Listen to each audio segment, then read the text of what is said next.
ప్రేక్షకులకి ఆ లలితాంబిక అమ్మవారి యొక్క అనుగ్రహం పరిపూర్ణంగా కలగాలని మనస్ఫూర్తి కోరుకుంటూ మనం ఈరోజు ఆగస్టు మాసంలో ద్వాదశ లగ్నాల వారికి మరియు రాసుల వారికి ఏ విధంగా ఉండబోతుంది, ఎటువంటి విషయాల పట్ల మీరు జాగ్రత్త వహించాలి, మరియు ఏ దేవతారాధన చేసుకోవాలి, ఏ విషయాల్లో బాగా కలిసి వస్తుంది అనేటువంటి విషయాలు చెప్తుంది నేనైనప్పటికీ కూడా చెప్పేసిన సాక్షాత్ లలిత అమ్మవారిగా భావిస్తూ, ముందుగా అసలు గ్రహస్థితి ఎలా ఉంది.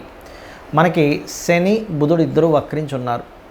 ఈ యొక్క బుధుడు ఆగస్టు 11కి వక్రత్యాగం అయిపోతుంది, కానీ శని మాత్రం ఇంకో 4.5 నెలలు వక్రగతిలోనే ఉంటారు, 4 నెలల పాటు. అలాగే రాహు కుంభంలోని, వక్రించిన శని మీనంలోని, అదేవిధంగా గురువు శుక్రుడు మిథున రాశుల్లో, రవి కర్కాటకంలో 17వ తేదీ వరకు ఉండి 17వ తేదీ నుంచి కర్కాటక నుంచి సింహంలోకి మారుతాడు. బుధుడు కర్కాటకంలో ఉండి ఇందాక నేను చెప్పినట్టుగా వక్రించి ఉన్నాడు. బుధుడు 11వ తేదీ వరకు వక్రించి ఉండి 11 తర్వాత స్ట్రైట్ అవుతాడు. అంటే వక్రించి ఉన్నప్పుడు తన ఓన్ హౌస్ మీద తన యొక్క ఎఫెక్ట్ పడుతుంది. కన్యా మనకి సింహంలో కేతు ఉన్నాడు. ఇక ఈ చంద్రుడు కనుక చూసుకుంటే 1వ తేదీ నుంచి కనుక చూసుకుంటే తులారాశి నుంచి మరలా ఒక 12 రాశులు తిరుగుతాడు ఈ నెల, తులారాశి నుంచి మొదలుపెట్టి.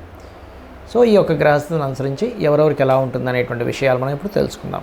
కర్కాటక లగ్నము, కర్కాటక రాశి. కర్కాటకం వారికి కనుక చూసుకున్నట్లయితే ప్రధానంగా ఇక్కడ రాస్యాధిపతి అయినటువంటి చంద్రుడు ఉన్న గ్రహ స్థితి కనుక చూసుకుంటే ఈ నెల రోజుల పాటు మొత్తం తిరుగుతాడు. అది కాకుండా లగ్నంలో ఉన్నటువంటి బుధుడు వక్రించాడు.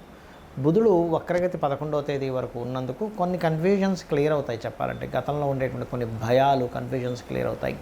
కాకపోతే మీరు ఎట్టి పరిస్థితుల్లో కూడా 3, 4 తేదీలు నిర్ణయాలు, అందులో ముఖ్యంగా రాజకీయ సంబంధించిన నిర్ణయాలు, సంతాన సంబంధించిన విషయాలు, నిర్ణయాల విషయంలో కాస్త జాగ్రత్తగా ఉండండి. అలాగే 10, 11 తేదీలు ముఖ్యంగా ఇన్సూరెన్సెస్ కట్టాల్సిన ఏమైనా ఉంటే కనుక 10, 11 తేదీలు అసలు నెగ్లిజెన్సీ చేయకండి. నీటి ప్రదేశాలు వెళ్ళినప్పుడు కొంచెం జాగ్రత్తగా ఉండండి. అష్టమ స్థానంలో రాహుతో కలిసి ఉన్న చంద్రుడు 10, 11 తేదీలు ఉంటున్నాడు. మరియు 12, 13 తేదీలు కనుక చూసుకున్నట్లయితే అది కొంతవరకు క్రియేటివ్ ఫీల్డ్లో ఉండేటువంటి వారికి అనుకూలతనిస్తుంది. అలాగే మరొక విషయం ఏంటంటే ఇక్కడ 2వ స్థానంలో ధనస్థానంలో కేతు ఉన్నందుకు మీరు గణపతిని ఎంత ఆరాధిస్తూ ఉంటే అంత ఫైనాన్షియల్గా మీకు బాగుంటుంది. గుర్తుపెట్టుకోండి. కొత్త పరిచయాలు ఏర్పడడం, విదేశాలకు వెళ్ళడానికి అనుకూలత, ఇంపోర్ట్ ఎక్స్పోర్ట్ బిజినెస్ సంబంధించిన విషయాల్లో అనుకూలత, తండ్రి గారి ఆస్తికి సంబంధించిన విషయంలో ఉన్నటువంటి వివాదాలు క్లియర్ అవ్వడము అనేటువంటివి జరుగుతాయి. అదేవిధంగా మీరు ఏదైనా ప్రాపర్టీ కూడా కొంటారు, ప్రాపర్టీ కానీ, వాహనం కానీ, కొత్త కోర్సెస్ చేయడానికి కానీ చాలా అనుకూలంగా ఉంది చెప్పాలంటే. అలాగే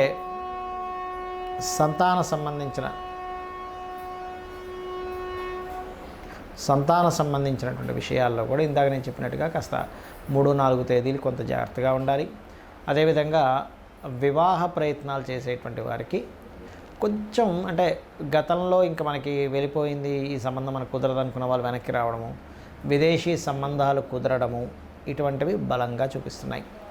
అలాగే మరొక విషయం ఏంటంటే ఇక్కడ ఈ ఉద్యోగ ప్రయత్నాల్లో కూడా ఆల్ ఆఫ్ సడన్ చేంజెస్, విదేశాల్లో ఉండేవారు ముఖ్యంగా ఉద్యోగ మార్పులు సూచిస్తున్నాయి. అయితే మీకు ఉద్యోగంలో చక్కటి ఫలితాలు రావాలంటే కుజ, రాహు, శని గ్రహాల దగ్గర దీపారాధన చేయండి. కందులు, మినుములు, నువ్వులు దానంగా ఇవ్వండి.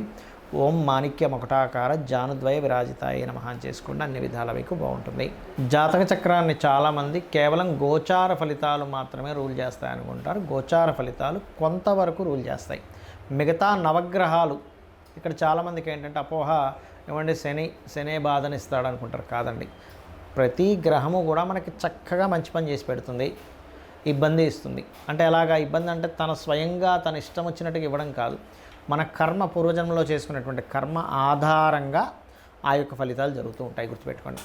అయితే ఇక్కడ మీరు గమనించినట్లయితే ఈ యొక్క గ్రహాలు ఏవైతే ఉన్నాయో ప్రధానంగా మన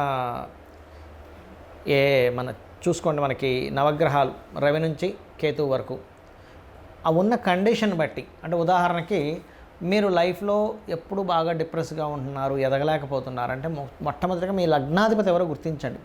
లగ్నాధిపతి ఎవరో ఆ యొక్క అధిష్టాన దేవతకి దీపారాధన చేసుకోవడము, లేకపోతే 12 లగ్నాల్లో ఏ లగ్నమైందో ఆ గ్రహానికి దీపారాధన చేస్తే ఖచ్చితంగా మీరు పేరు ప్రఖ్యాతులు సంపాదిస్తారు. దాంతోపాటు రవిగ్రహం ఎలా ఉందో చెక్ చేసుకోవాలి. మీకు మీరుగానే చూసేసుకోవచ్చు. ఇది మనమేమి దాని గురించి ఒక పెద్ద లక్షలు వేలు ఖర్చు పెట్టాల్సిన అవసరం లేదు. మీకు మీరుగానే నెట్లో కొడితే మీ లగ్నం ఏంటంటే డేట్ ఆఫ్ బర్త్ టైం కొడితే మీ లగ్నం వచ్చేస్తుంది. మీది పలానా లగ్నము, మీ లగ్నానికి అధిపతి అని వస్తుంది. అంటే ఇప్పుడు మీకు తెలియదు అనుకోండి, ఉదాహరణకి మేషము అనుకోండి, మేషానికి వృశ్చికానికి కుజుడు, కుజగ్రహం దగ్గర, వృషభానికి తులాకి శుక్రుడు, బుధుడు, మిథునానికి కన్యకి బుధుడు, కర్కాటకానికి చంద్రుడు, సింహానికి రవి, ధనుర్మీన లగ్నాలకి గురువు, రాసైన లగ్నమైన గురువు అవుతాడు. మకరము మరియు కుంభానికి శని. దీంతోపాటు లగ్నంలో ఒకవేళ రాహు కానీ కేతు కానీ ఉంటే వాటికి కూడా చేసుకోవచ్చు. లగ్నంలో ఏదైనా గ్రహం ఉంటే ఆ గ్రహ ఆరాధన, ఆ గ్రహానికి దీపం పెట్టుకుంటే కూడా మీరు లైఫ్లో ఎదుగుతారు. అదేవిధంగా మీ ధనాధిపతి ఎవరు, ఎంతసేపు ఎల్నాడ్సిన వచ్చిందండి, కాల్సప యోగం ఉందని అందుకే నేను ధనం సంపాదించట్లేదు కాదు, మీకు లక్ష్మీ యోగాలు, ధనయోగాలు ఎంత ఉన్నాయి, ఏ మార్గంలో వెళ్తే మీరు చక్కగా ధనాన్ని సంపాదించి మీ యొక్క జీవితాన్ని ఉద్ధరించుకోగలుగుతారు, పేరు ప్రఖ్యాతులు తెచ్చుకోగలుగుతారు అనేది మీ ధనాధిపతి, పంచమాధిపతి, భాగ్యాధిపతి, లాభాధిపతి, దశమాధిపతి వీటిని చూసుకోవాలి. అంటే వీటిల్లో మీకు ఎలా ఉంది అంటే వ్యాపారంలో బాగుందా లేకపోతే ఉద్యోగంలో బాగుందా అని చెక్ చేసుకోవాలి. అదేవిధంగా మీరు మీ యొక్క జన్మజాతకంలో ఒక్కొక్కసారి చూడండి, అన్నదమ్ములు సహకరించాలి, లేకపోతే మీరు చేసే ఏ ప్రయత్నమైనా ఫెయిల్ అవుతూ ఉంటుంది. అప్పుడు మూడవ అధిపతిని అసలు మీ జన్మజాతకంలో అసలు గృహయోగం ఉందా లేదో చెక్ చేసుకోవాలి. చాలామంది తెలియక గృహయోగం లేనటువంటి వారు బలవంతంగా ఏదో స్థలాన్ని తీసుకున్నప్పుడు వాళ్ళు డౌన్ఫాల్ అవుతూ ఉంటారు. అలా లేనప్పుడు మీ జీవిత భాగస్వామి లేదా మీ పిల్లల పేర్ల మీద కొనుక్కోవాలి. వెహికల్ కొనుక్కున్నా దాని ఎఫెక్ట్ చూపిస్తూ ఉంటుంది, గుర్తుపెట్టుకోండి. ఒక యోగం ఎప్పుడుంది, ఎప్పుడు తీసుకోవాలనేది ఒక ఎత్తు అయితే ఉంటే కనుక అందులో ఏ ఫేసింగ్ తీసుకోవాలి, ఫేసింగ్ ఈజ్ మోస్ట్ ఇంపార్టెంట్. ఇక్కడ 4 ఉండేటువంటి ఈస్ట్ వెస్ట్ నార్త్ సౌత్ 4 మంచివే, కానీ మీకు ఏది పనికి వస్తుంది ఈజ్ మోస్ట్ ఇంపార్టెంట్. అదేవిధంగా సంతాన అభివృద్ధికి ఏం చేయాలి, మీకు వివాహ సంబంధించిన సమయాలు ఎప్పుడు కరెక్ట్గా ఉన్నాయి, ఎప్పుడు సరైన సమయాలు కదా తెలుసుకొని వివాహం చేయాలి. ఊరికే పాయింట్లు కలిసాయి ముహూర్తాలు పెట్టేసుకుందాం ఇవి కాదండి, గుర్తుపెట్టుకోండి. అలాగే ఆకస్మిక సంఘటనలు మీ లైఫ్లో ఏమైనా ఉన్నాయా, మీ అష్టమాధిపతి చెప్తాడు. అష్టమాధిపతి ఎంత పాడైతే ఆకస్మిక సంఘటనలు ఎక్కువ జరుగుతుంటాయి వాళ్ళ లైఫ్లో. 9th లార్డ్ అంటే మీ యొక్క భాగ్యాధిపతిని బట్టి మీ తండ్రులు, గురువులు యొక్క సపోర్ట్, దైవానుగ్రహం 9వ స్థానంలో ఉంటుంది. వృత్తి 10వ స్థానం. ఎక్కడ వృత్తి చేయాలి, ఇక్కడ విదేశాల్లోనో వేరే రాష్ట్రంలోకి వెళ్తే సెట్ అవుతుంది అనేది మీ పర్సనల్ చార్ట్లో ఉంటుంది.